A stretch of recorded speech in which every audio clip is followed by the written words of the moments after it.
ദൈവനാമം മഹത്വപ്പെടുമാറാകട്ടെ.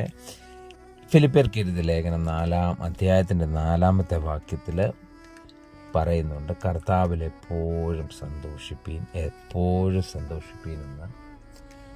പക്ഷെങ്കിൽ പലപ്പോഴും നമ്മുടെ ജീവിതത്തിലെ പല പ്രശ്നങ്ങൾ നിമിത്തം നമ്മളങ്ങ് ആവശ്യമില്ലാതെ പല വിചാരങ്ങളും ചിന്തകളും ഇതെല്ലാം കൂട്ടി നമ്മുടെ സന്തോഷത്തെ അത് കെടുത്തിക്കളയും. അപ്പോൾ ഇതിനുള്ള ഒരേ ഒരു പരിഹാരം പൗലോസ്ലീഹ ഫിലിപ്പിയർക്ക് എഴുതിയ ലേഖനത്തിലെ 4-ാം അധ്യായത്തിൻ്റെ 5-ാമത്തെ വാക്യത്തിൽ പറയുന്നുണ്ട്, ഒന്നിനെക്കുറിച്ചും വിചാരപ്പെടരുത്, എല്ലാറ്റിലും പ്രാർത്ഥനയാലും അപേക്ഷയാലും നിങ്ങളുടെ ആവശ്യങ്ങൾ സ്തോത്രത്തോടെ ദൈവത്തോടെ അറിയിക്കുക എത്ര വേണ്ടത്. അപ്പോൾ നമ്മൾ ഓരോരുത്തരും ചെറിയ ചെറിയ കാര്യങ്ങൾ വരുമ്പോൾ, നമ്മുടെ പണം കൊണ്ട് വാങ്ങിക്കാൻ വരുന്ന കാര്യങ്ങൾ വരുമ്പോൾ നമ്മളതങ്ങ് വാങ്ങിക്കും, നമ്മുടെ ആവശ്യങ്ങൾ നടക്കും, നമ്മൾ നോർമലായിട്ടൊരു ജീവിതം അങ്ങ് ജീവിക്കും.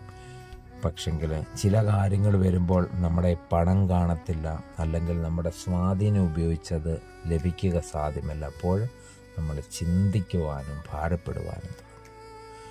അപ്പോൾ കർത്താവിൻ്റെ ആത്മാവ് പറഞ്ഞിരിക്കുന്നത്, എല്ലാറ്റിലും സ്തോത്രത്തോട് ദൈവത്തോട് യാചിക്കുകയും പ്രാർത്ഥിക്കുക. അതുകൊണ്ട് ചെറുതായ ആവശ്യങ്ങളായിക്കോട്ടെ, നമ്മുടെ പണം കാണും ചിലപ്പോൾ, പക്ഷേ നമ്മുടെ ആവശ്യങ്ങൾ എന്ത് തന്നെ ആയിരുന്നാലും അത് നമ്മുടെ ഒടയ തമ്പുരാനോട്, നമ്മുടെ അപ്പനോട് അത് പറയണം. അതും സ്തോത്രത്തോട്, നന്ദിയോട് കർത്താവിനോട് ആലോചന ചോദിച്ചതിന് ശേഷം അങ്ങനെ എല്ലാ കാര്യങ്ങളും ചെയ്ത് ശീലിക്കുന്ന ഒരു വ്യക്തിക്ക് മാത്രമാണ് സന്തോഷമായിട്ട് ജീവിക്കുവാനായിട്ട് സാധിക്കുന്നത്.